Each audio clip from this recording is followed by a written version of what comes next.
কেউ ভাবেনি এমনটা ঘটবে। মধ্যপ্রাচ্যের আকাশে যখন যুদ্ধের ধোঁয়া এখনও পুরোপুরি কাটেনি, ঠিক সেই মুহূর্তে পর্দার আড়ালে এমন একটা খেলা শুরু হয়েছে যা পুরো অঞ্চলের ভবিষ্যৎ বদলে দিতে পারে। আর সবচেয়ে অবাক করা বিষয় হলো, এই খেলায় যে দেশটিকে সবচেয়ে বেশি দরকার ছিল তাকেই বাদ দেওয়া হয়েছে। সেই দেশটি আর কেউ নয়, ইসরায়েল। হ্যাঁ, ঠিকই শুনেছেন। যুক্তরাষ্ট্র তার দীর্ঘদিনের মিত্র ইসরায়েলকে পুরোপুরি পাশ কাটিয়ে সরাসরি ইরানের সঙ্গে শান্তি আলোচনায় নেমেছে।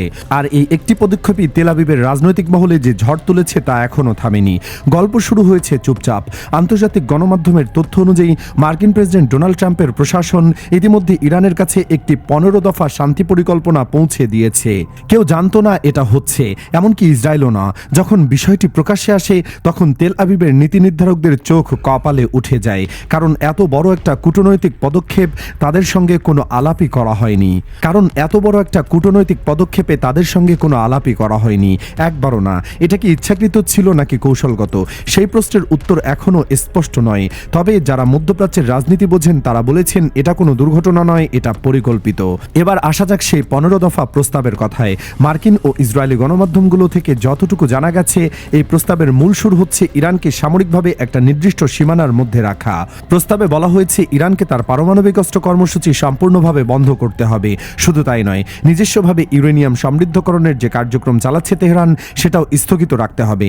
নাতাঞ্জ আর ফোর্ডোর মতো যেসব পারমাণবিক স্থাপনা নিয়ে বছরের পর বছর ধরে বিশ্ব উদ্বিগ্ন, সেগুলোকে হয় নিষ্ক্রিয় করতে হবে, নয়তো আন্তর্জাতিক তত্ত্বাবধানে নিয়ে আসতে হবে।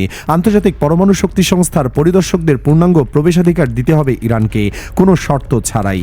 কিন্তু ব্যাপারটা শুধু পারমাণবিক কর্মসূচিতে সীমাবদ্ধ নয়। ওয়াশিংটন চাইছে ইরান তার দূরপাল্লার ব্যালিস্টিক ক্ষেপণাস্ত্র উন্নয়ন কর্মসূচিও থামিয়ে দিক। এটাই শেষ নয়। প্রস্তাবে আরও একটা বড় দাবি আছে, যেটা ইরানের কাছে সম্ভবত সবচেয়ে কঠিন হবে মেনে নেওয়া। সেটা হলো লেবাননে হিজবুল্লাহ, গাজার হামাস এবং এই ধরনের আঞ্চলিক সশস্ত্র গোষ্ঠীগুলোর সঙ্গে সব ধরনের সম্পর্ক ছিন্ন করা। এই গোষ্ঠীগুলো ইরানের আঞ্চলিক প্রভাবের অন্যতম স্তম্ভ। তাদের ছেড়ে দেওয়া মানে মধ্যপ্রাচ্যে ইরানের কৌশলগত অবস্থান অনেকটাই দুর্বল হয়ে পড়া। প্রস্তাবে হরমুজ প্রণালীর বিষয়টিও আছে। বলা হয়েছে এই গুরুত্বপূর্ণ জলপথে আন্তর্জাতিক জাহাজ চলাচলে যেন কোনোভাবে বাধাগ্রস্ত না হয় এবং বৈশ্বিক তেল এবং জ্বালানি সরবরাহে ইরান কোনো ধরনের প্রতিবন্ধকতা তৈরি করতে না পারে। পাশাপাশি যুদ্ধবিরতির অংশ হিসাবে একটা নির্দিষ্ট সময়ের জন্য সংঘাত সম্পূর্ণ বন্ধ রেখে যুক্তরাষ্ট্রের সঙ্গে সরাসরি আলোচনায় বসতে হবে ইরানকে। ভবিষ্যতে আঞ্চলিক স্থিতিশীলতা বজায় রাখার এবং নতুন কোনো সংঘাত না বাড়ানোর গ্যারান্টিও চাওয়া হয়েছে তেহরানের কাছ থেকে।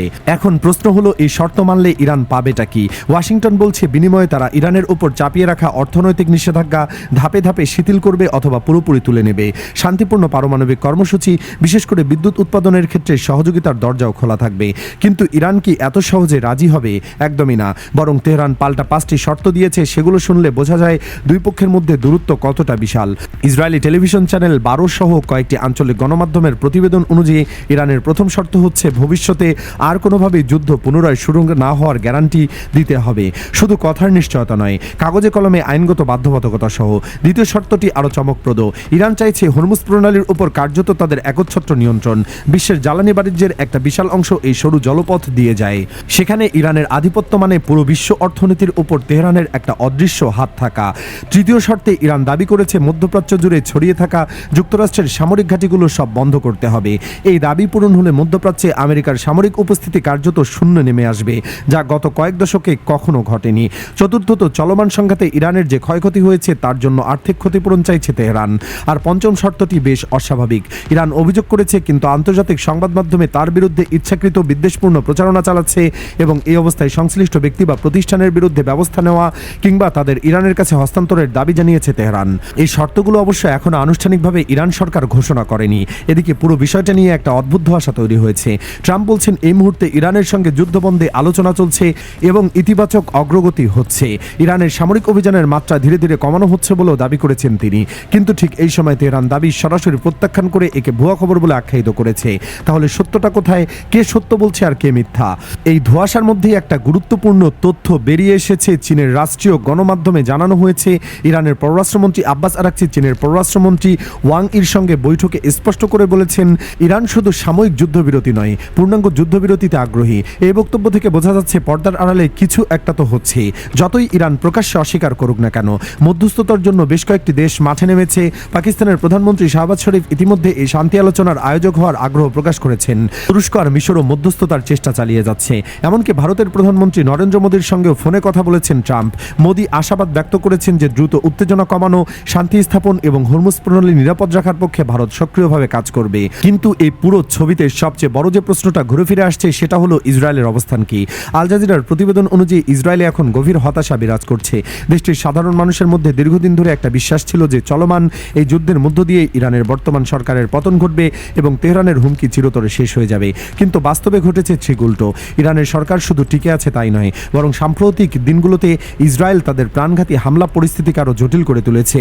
ইসরায়েলের রাষ্ট্রবিজ্ঞানী ওরি গোল্ডবার্গ যা বলেছেন সেটা রীতিমতো কড়া। তার ভাষায়, পুরো আলোচনা প্রক্রিয়া ইসরায়েলের সঙ্গে আগাম কোনো পরামর্শই করা হয়নি। এটা প্রধানমন্ত্রী বেনিয়ামিন নেতানিয়াহুর কৌশলের সরাসরি প্রত্যাখ্যান। তিনি পরিষ্কার বলেছেন এটা নেতানিয়াহুর পরাজয়। ট্রাম্প কার্যত ইসরায়েলকে একপাশে সরিয়ে রেখেছেন এবং এমন একটা বাস্তবতা তৈরি হয়েছে যেখানে যুক্তরাষ্ট্র বা অন্য কোনো দেশ আর ইসরায়েলকে গুরুত্ব দিয়ে আলোচনায় রাখতে চাইছে না। বিশ্লেষকরা বলছেন সামগ্রিকভাবে এই পরিস্থিতি মধ্যপ্রাচ্যের ভূরাজনৈতিক মানচিত্রে একটা বড় পরিবর্তনের ইঙ্গিত দিচ্ছে।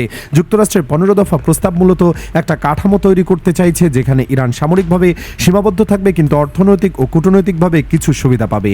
অন্যদিকে ইরানের পাল্টা 5 শর্ত দেখে মনে হচ্ছে তেহরান এই আলোচনাকে নিজের শক্তি প্রদর্শনের মঞ্চ হিসেবে ব্যবহার করতে চাইছে।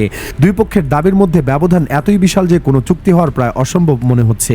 তবে একটা জিনিস এখন পরিষ্কার, মধ্যপ্রাচ্যের পুরনো সমীকরণ আর কাজ করছে না। যে ইসরায়েল এতদিন এই অঞ্চলে প্রতিটি গুরুত্বপূর্ণ সিদ্ধান্তে কেন্দ্রীয় ভূমিকা রাখত, আজ তাকে আলোচনার টেবিল থেকে দূরে রাখা হচ্ছে।